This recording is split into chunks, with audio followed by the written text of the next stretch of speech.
Hindi magkasamang balota yun. Hinihiling ang COMELEC ay may December deadline sa pagpiprint ng balota dahil sa national officials. Kasi madami yung balota piprint nila eh. So may deadline sila talaga doon. Pero ito, kung ipagpapaliban man o hindi, yung kandidato, yun naman na yun eh.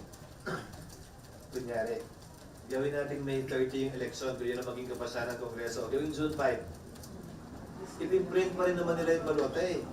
Pangalawa, tapos naman na yung filing ng Certificate of Candidacy, yun na yung kandidato eh. Magpapasya na lang naman sila kung may nuisance candidate ba o wala. Di ba? So, yung deadline na yun, hindi relevant sa pagpapasya ng petsa ng halalan. Dagdagan ko pa, ha? May kapangyarihan ng COMELEC labas sa batas na ipagpaliban ang halalan.